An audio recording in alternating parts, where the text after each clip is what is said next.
Yo, yo, yo.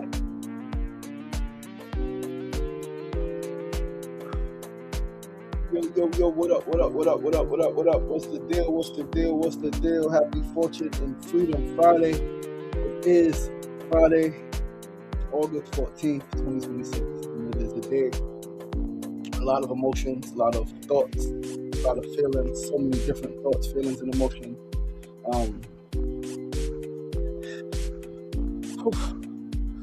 Just came in from the workout, ain't getting shower yet. Ain't shower after the show, shower, get dressed.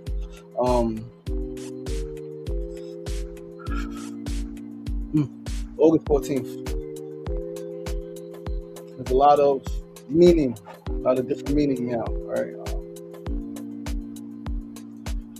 Always gratitude, always love, always joy. For a long time, August 14th only represented sadness, grief. 31 years ago today, my Baba, my father, my dad, my king, my hero, transitioned, took his last breath, August 14th, 1985. Haven't seen him. I saw him in a casket, all right, but haven't seen him since June 20. I want to say June 27th, June 26th, probably 95, the day I graduated. The next day, my dad was asleep, and my mother took me to Port Authority to go to Fresh Air Fund. And I was homesick the whole summer. I had never been homesick before. I had been going every summer since I was 6 to age 11. I had never been homesick before. All right, even the first time I went and I stayed 2 weeks by myself, I wasn't homesick at 6 years old. Wasn't homesick at the next summer, 7, when I stayed for the whole summer, 2 months, and from 7 to 11, I stayed the whole summer. And in 95, I got homesick. I was homesick. I was throwing up. I was spitting up. I couldn't eat. I didn't want to sleep. Couldn't sleep. Didn't want to eat. And it was just bad, and I knew something was wrong, and I was calling for my dad, and my mom was telling me my dad was working or busy, and my aunt was telling me that my dad was working or busy, and I knew something was wrong because my father, I was his baby boy, and he already shown that he'd do anything for me, and he'll drive anywhere for me, even if it's for a moment. All right. And yeah, I was homesick, and they ended up bringing me back early. I had normally stayed till the Labor Day, right? Well, a week before Labor Day, like before school starts, the week before school starts, to come back on that Thursday, Friday. We'll go school shopping that Saturday, Sunday, and then go to school the next week, right? But yeah, man, my dad, I remember, I'll never forget my mother telling me, right, calling me to the neighbor's house in Queensbridge, sitting me down at Miss Janie's house, and was like, you know, your father loved you, right? And I mean, there's so many more, there's so much more nuance to it, more details. But you know, your father loved you, right? And crushed me. At 11 years old, I knew loved meant doesn't love anymore, right? Something happened. What happened to that? First thing I said, I looked and said, what happened to daddy? And she kept crying. She cried some more.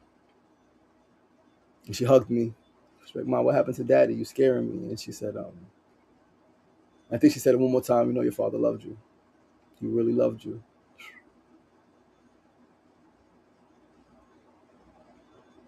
And then she said, your father passed away. And that was by far the most painful moment of my life. By far, the most painful moment of my life. I've dealt with so much physical pain, so much other emotional pain, mental anguish. But that pain, that shit rocked me, right? And so, yeah, man, today is 31 years since my papa transitioned, man. I miss him. I love him. All right, I am who I am because of him. Literally, like not just like physical life, but my mannerisms. Right, even holding my hand like this. My dad used to hold his hand like this. He would not. The copper I wear because of my dad. Right. The hat. Right. I want to wear this hat today. Keep this hat on for the show at least. Right. My dad had hats like this. My dad was a stylish dude, man. He was a stylish, fly, cool dude, man. Real smooth. Southern boy, right? Born in Atlanta, Georgia in 1929. He had all that Southern charm, man. Married 3 times, pretty much. 2 marriages before my mom, and him and my mom were engaged. And They never actually got married, right? But they conceived me. I was the only child from their union, and yeah, he was a smooth motherfucker, man. Smooth operator. 7 children. He treated all of his children's friends and friends' family as if they were family. He traveled. He was incredible, man. I can dedicate a whole show to him. All right. But yeah, August 14th. That's what it symbolized for so long. And then 2 years ago, this sister and I started talking. Met in her classroom, and we started chatting, and just friends. And conversation flowed easily, effortlessly. It was supportive, right? Fellow vegan, health conscious, educator, um, and so all of the things, fasting and all of the stuff. And the support grew, and it grew, and it grew, and it grew. And uh, the relationship I was in ended. The relationship she was in ended, and we just started talking more. We went out, and um, the rest is history, as they say. All right. Shout out to Mona Love. Shout out to Moski Baby. 2 years. Today is our anniversary. August 14th is 2 years. It's felt like 10 years. All right. And not that it's been slow, and not that it's been a drag. Not at all. It's just been so much happening. Right. We've done so much together. It's been so many different emotions, so many different feelings, so many different thoughts, so many different experiences. Right. Few low moments that we was able to navigate together, and we're able to navigate together, and a lot of high moments, individual high moments, collective high moments. So yeah, man, anniversary, 2 years. So this gives another meaning to August 14th, right? It's still that grief, it's still that sadness. And as I grieve my dad, and as I miss my dad, as I think about my dad, then also simultaneously think about my children, and I miss them as well. Um, and so it's that, and it's joyous, it's love, it's lovely, it's beautiful, it's bliss. All right, 2 years is dope, it's solid. All right, it's yeah, man. It's been like I said, it's been a powerful 2 years, a magical 2 years. Right, so many laughs, so much love, so much joy, positively impacting so many people. Just walking down the block, yo, your outfits, yo, y'all look good together, yo. All right, all of the stuff, dancing in the stores, right, dancing on the streets. All right, just an incredible experience. I've said it many, many, many times. This is by far the best relationship I've ever experienced. Right, in all of the ways: physical, mental, emotional, spiritual. All right, so much alignment, so much connection, um, and still so much room for growth and improvement, and all of that fly shit, man. So happy anniversary, sweetheart. All right, I love you. I said, yo, you gonna be my girlfriend? She said, girlfriend? Nobody's girlfriend. I'm a wife. I was like, oh, heard you. A few months later, I proposed. Right? It's like, okay, this is where we at. Okay, all right. And every bit of it, every bit of a wife. Again, on all of the levels, man. And yeah, man, it's been a pleasure. It's been a joy. It's been yeah, I'm still learning and still growing, and so I'm excited to keep learning and keep growing. All right, and it's a beautiful thing. But yeah, happy anniversary, happy anniversary, happy 2 year anniversary, Moski Anna. I love you, girl.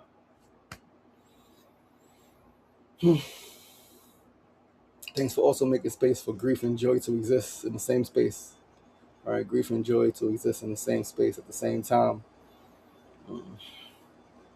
Love is love, and love is powerful. But listen, man, we got a show to do, guys. Thanks so much for tuning in. Once again, I am your boy, your host, LaShawn Sugar Ray Marston. You are tuned into SR Daily, episode 693.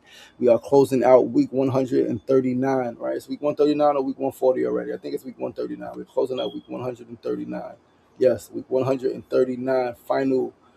We're going to week 140, right? Next week is week 140. 7 episodes left after today. 7 episodes left after today. I'm excited. I'm looking forward to doing something else on that Wednesday, August 26th, from 9 a.m. to 9:30 a.m. in the bed, resting, reading, fucking picking my toenails, whatever it is. I look forward to fucking doing it, right? Yo, but listen, man, this is another show produced by Mona Love, episode 693, episode 693, Friday, August 14th, 2026. Phrase of the day, our first segment. Our phrase of the day is you had to be there. Like all the stories I just told, You had to be there, man. You had to be there. You had to be there. You had to be there. The phrase "you had to be there" means that a specific event, a joke, or feeling cannot be fully understood or appreciated by hearing a description of it later. You can hear it. You can hear about it, right? You can hear about the Six Flags trips, right? You can hear about the Disney World trip. You can hear about the food. You can hear about blah blah blah blah blah blah blah. Right? You can hear about it all. Right? You heard about the motherfucking movie theater event 2024 Look Cinema sold out theater. You heard about it, but it was nothing like being there. Nothing like being there. Nothing like being there. A description of it later, whatever it was, the joke, the event, whatever it was, the description doesn't do it justice. The phrase highlights the gap. There is a gap. There is a very real gap between experiencing an event, right? Firsthand, being there, hearing it with your own ears, seeing it with your own eyes, feeling it with your own feelings in your own gut, right? In your own chest, like it hitting you, right? Like it's a difference between experiencing the firsthand and hearing about it secondhand. Hearing about secondhand can impact you, right? Like there's people I've heard about secondhand I've never met, impacted by their life, impacted by the story about their life. Now imagine if I would have met them. Imagine if I would have knew them. Imagine if I would have walked the blocks with them, right? Sat and talked with them on the benches in the hoods. How much more different would that impact be, right? But yeah, man, you had to be there. Like you had to be there. You had to be there. You had to be there. And there's so many. Like she's like, yo, you could tell a story. And I'm thinking about there's so many stories where you had to be there. Like funny stories, sad, like the story about my dad. Like in order to really feel that, like you had to be there to witness that and to feel that. Because even if you were just like, let's say you were the neighbor, it was just me, it was just my mom and I in the room. But let's say the neighbor, Miss Janie, happened to be in the room when my mother told me that story. As a witness, she would have felt like it would have hit her. My mother telling me, you know, your father loved you. Me asking what happened to daddy and her saying your father passed away. Like that would have hit her. Telling her later on, it's like, oh, right? But her being there to witness it, to experience the emotion, you had to be there. Right? The joy, the laughter, right? New York summer 2026, Knicks winning the motherfucking championship after 53 years. You had to be here in the summertime. And I'm sure those who watch it on TV, the people who were there live, say, yo, you had to be there, right? You had to be there. Like, where were you when the Knicks won the championship? We were in Harlem, 110th and Malcolm X, right? 110th and Malcolm X outside with Hawk Newsom and Vonnie Newsom. We was outside, right? We was outside in Harlem, Mona and I, outside in Harlem for Game 5 watch party. You know what I mean? Sister I ain't seen in a minute. Homegirl of mine came and sat down in the chair next to it and fell, right? I remember exactly where I was, what I was doing, who I was with, right? It was a young sister behind me. Her parents was right there. It was a full crowd, right? But I can remember pretty vividly. It was a guy standing in front. People had to keep telling, yo, you got to sit down, bro. We can't see. Like, everybody's excited. Everybody's on edge. Like, sit the fuck down. You know what I mean? You had to be there. Like, you had to be there, man. And that's going to take us to our second segment of the day, right? Our second segment is, as always, our need-to-know news of the day. Today's news, we are honoring an icon. We are honoring a basketball legend. Russell Westbrook has announced his retirement after 18 NBA seasons, 18 years in the NBA, ending his career at 37 years young. He is the league's all-time triple-double leader and a 9-time All-Star, former MVP. Russell Westbrook was dope. Called him Brody. Agent Zero, though. Gilbert Arenas was Agent Zero. He called him Brody and Zero. All right? Russell Westbrook, fucking beast. We got an article here from ESPN. Let us read it and talk about it. Russell Westbrook has called it quits. Russell Westbrook, who played 18 NBA seasons with 7 teams, announced his retirement on social media on Wednesday. Sometimes you don't even know when you've already watched the end. The 37-year-old Westbrook wrote on his post, which contained a video of his career narrated by actor Michael B. Jordan. You had to be there. And now, it's over. Look, feel that, right? Sometimes you don't even know when you've already watched the end. You don't know when is the last time. You have no idea. Like, I have no idea that the last time I saw my father on June 26th, 27th, whatever fucking day that was, at my elementary school graduation, we went out to eat after. I had no idea that would be the last time. No idea. No, there's no way in my 11-year-old mind I could have fathomed that I would not see my father again. I graduate. My father was there for everything, right? Him and my mother together, he was there for everything. I graduate and we go eat. Him and my friend Merrick, his name is Junior, Lauren Parker. He goes by Junior. Well, we called him Junior. He goes by Merrick now. Go to eat. And there's no way you could have told me that I wouldn't see my father again, right? But you had to be there, right? Like, and now it's over. Westbrook had offers this season with the Sacramento Kings and Washington Wizards, but chose to step away from the game on his own terms. Sources told ESPN's Shams Charania, ending one of the most statistically robust careers in league history. After a 2-year college career at UCLA, Westbrook was selected number 4 in the 2008 NBA draft by the Seattle Supersonics, but he never played a game in the city. The franchise moved to Oklahoma City that summer, and Westbrook quickly emerged into a pillar for what would soon become a perennial contender. Westbrook spent the bulk of his career, 11 seasons, with the Thunder, teaming with Kevin Durant and James Harden to lead the Thunder to a Western Conference title in 2012 before losing to the Miami Heat in the NBA Finals. He scored 43 points in Game 4 of that series at only 23 years old. He remains the Thunder's career leader in scoring, assists, rebounds, and steals. Due to ill-timed injuries and personnel changes, that famed Thunder team never made it back to the mountaintop. Harden was traded before the 2012-2013 season. Westbrook had a meniscus tear in the first round of the 2013 playoffs. Durant had a foot fracture that ended their 2015 run. OKC lost in a dramatic 7-game series to the 73-win Golden State Warriors in the 2016 playoffs, and Durant departed for the Warriors that ensuing summer. But Westbrook remained, signing an extension at a time the organization felt at its most vulnerable, keeping the Thunder relevant in his mid-prime seasons and helping lure Paul George and Carmelo Anthony to Oklahoma City. During the 2016-2017 season, he became the first player since Oscar Robin in 1962 to average a triple-double for a full season, putting up 31.6 points, 10.7 rebounds, and 10.4 assists to capture the MVP award. I remember that season. I remember those games. He earned every bit of that shit. He posted an NBA record 42 triple-doubles that season. That means there's 82 games in the regular season. 42 triple-doubles, that means in more than half of the games that he played that season, he had a triple-double. It's fascinating. Some of those games, he had 20 assists, right? 19 rebounds, 50 points. Fucking crazy shit. Westbrook, a 9-time All-Star, has career averages of 20.9 points, 6.9 rebounds, and 8 assists per game, and holds the NBA record for most career triple-doubles with 209, surpassing Oscar Robertson's long-standing mark in 181 in 2021. It was a record that has stood since 1974. Who gonna catch that? Who's gonna catch 209 triple doubles? The Thunder traded George to the LA Clippers and Westbrook to the Houston Rockets before the 2019-2020 season, replenishing their asset base and rebuilding the core of what would become the 2025 NBA champions. Russell Westbrook is the ultimate competitor, Thunder general manager Sam Presti said in a statement. His internal belief and unbridled fearlessness helped establish the foundation of our organization from day one in 2008. He elevated the confidence and inspired our community every year thereafter.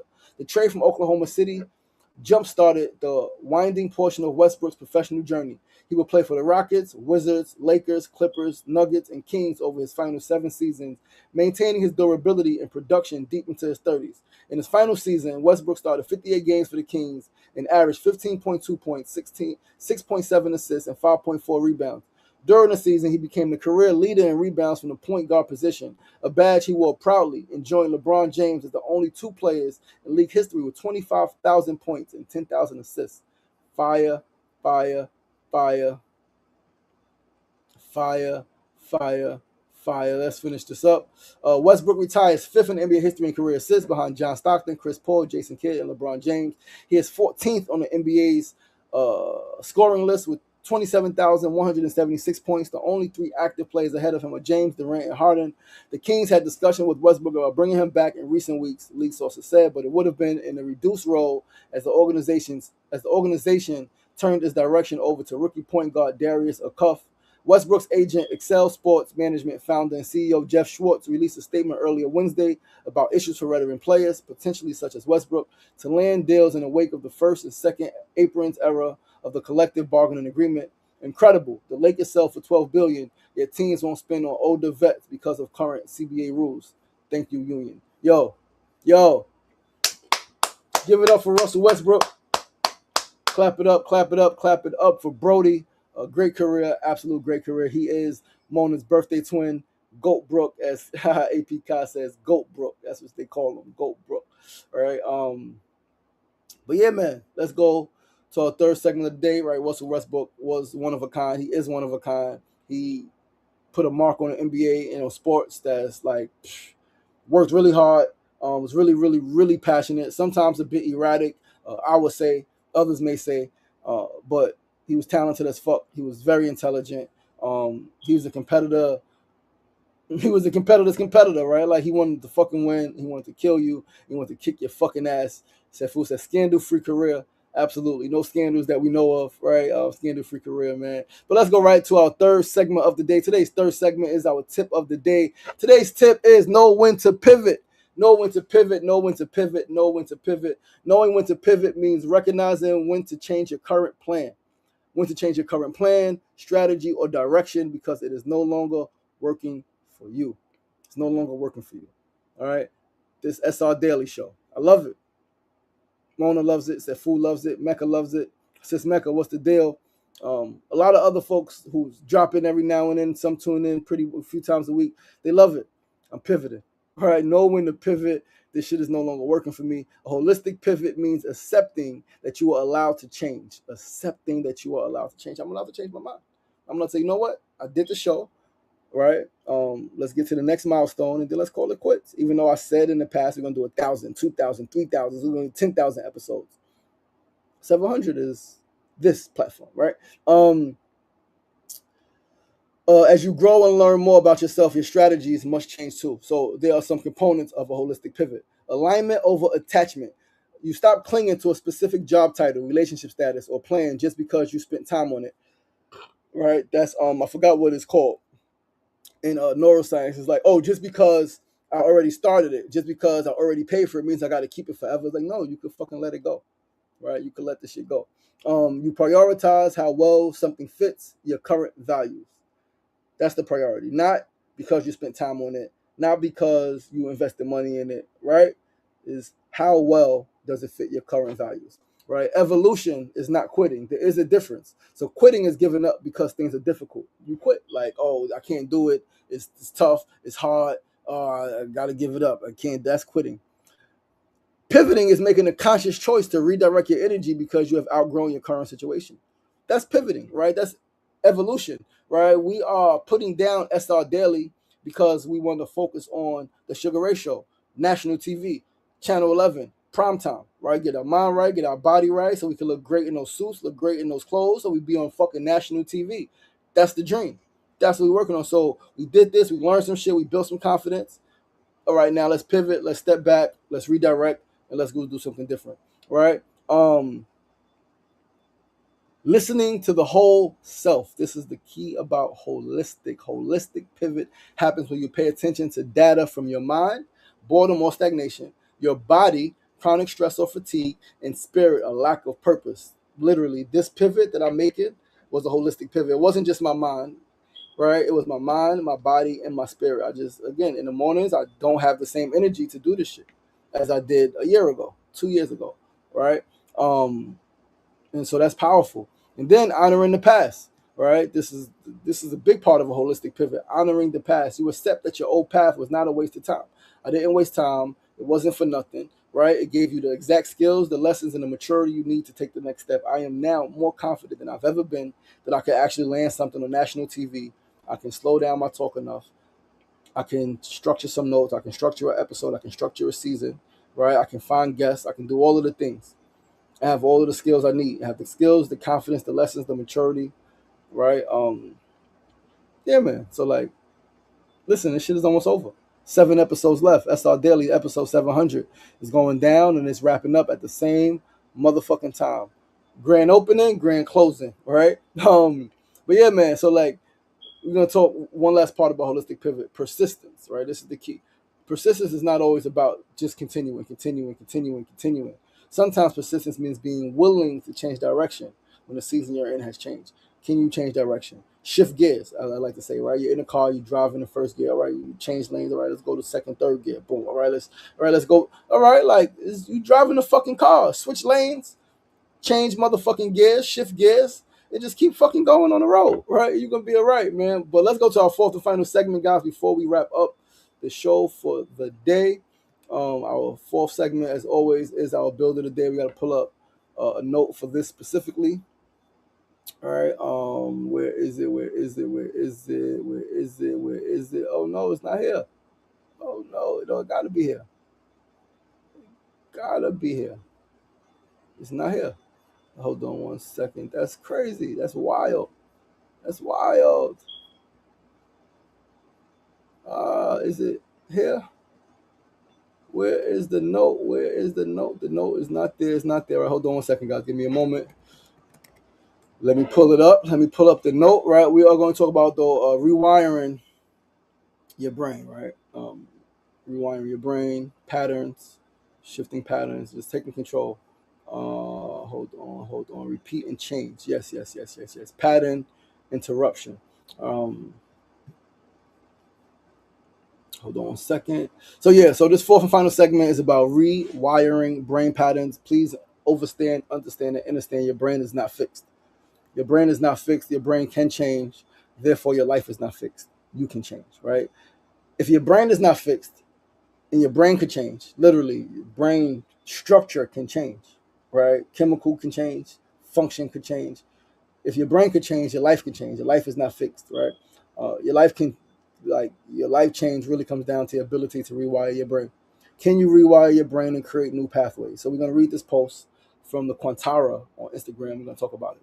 Right. So there's an image. It says awareness is the interruption. Every repetition builds a new path, even the ones you hate. Even a repetition that you hate builds a new path. This is why it is important to focus on what you want. Right. Repetition is the key. So there's an old pattern, right? That's automatic. That's system one thinking. Everything is just automatic. It's just automatic. You don't even know why you do. You don't know why you got the urges. You don't know why you eat this food at this time. You don't know why you drink this juice. You don't know why you do all of the stuff. You have no idea. That's just automatic, right? The interruption is when you notice, whoa, you start to ask questions, like you start to move into system two thinking, like, why am I doing this? Like, whoa, I get that feel. Like, I don't like that result, right? I don't like that feeling. I don't like that action. I don't like it, right? So that's the interruption. You notice it and you create a pause. That's it, just a fucking pause. And then you introduce a new signal, right? You choose, it says you choose something different. You choose something, that's it. It's a different signal, completely different signal, all right? I got this urge. When I get this urge, I normally do this. I don't really want to do that. So let me introduce a new signal. And it takes practice, right? It takes practice to get on a new path and to stay on a new path, right? But repetition builds it. Repetition builds the new path. It becomes your default. The more you repeat something, the more what you focus on and repeat, because it's not just repeating. You can repeat it, but your mind be elsewhere. But what you focus on and repeat becomes the new way, right? So the old pattern, interruption, right? That's the pause. The new signal then becomes a new path. So you go from automatic responses to noticing the responses, what you're responding, the way you're responding, how you're responding, why you're responding this way, and then you choose something different, and then repeating it builds it. So that's how your brain works, right? Every thought you repeat builds a path. Every fear you feed builds a path. Every doubt that you entertain builds a path, even the ones that you hate. So it's important to go where the love is, right? Because most of us have been repeating the same patterns for years, and the brain has been listening. Our brain listens to everything, right? What's real or imagined, what's said or just thought. Listen to it. It builds highways for worry, super highways for I can't, and express lanes for fear. You say I can't, or I can't do this, or I can't be rich, or I can't get healthy, or it's too hard, oh this is, or nobody in my family, or nobody in my neighborhood, oh this, oh that. It becomes like a fucking song and dance, and it's like, no, you don't have to do that, right? Like, no. Mm-mm. These things are not who you are, right? The I can'ts, the fears, the worry. You can build new pathways, right? It is not just about thinking positive one time. It's about interrupting the old pattern, choosing something different again and again and again and again and again until the new path becomes faster than the old one. And before you know it, you got new habits, you got a new lifestyle, you got a new life, you got a new dream, right? You got a new reality, man. Yeah, that's real, right? Like you can rewire your brain. Each of us can. I've done it, from alcohol addiction to street life and drug life to the way I communicate, all right? About women, to women, with women, to my brothers, about my brothers, about my mama, right? If the old me was going through the situation I'm going through with my children and my ex-wife, the words I would have for her would be completely different. But now it's just pure love, right? It's genuine love, It is deep compassion, and it's grace, and it's understanding, and it's forgiveness, and it's acceptance. And it's like you are who you are, and pain was caused, and we can still move forward, right? We can still move forward, and we can still raise these children, right? As co-parenting, friendship, um, yeah. Anyway, guys, that's our show for today. Thank you guys so much for tuning in. Once again, I am your boy, your host, LaShawn Sugar Ray Marston. This is episode 693 of SR Daily. Episode 693, Friday, August 14th, 2026. Closing out week 139. Next time we see you guys, it's going to be 140th week, the 140th, 100. I can't even talk. 140th week on air consistently, consecutively, fucking 140 weeks, man. I'm super excited, super dope. But listen, man, I love you guys. I appreciate you guys.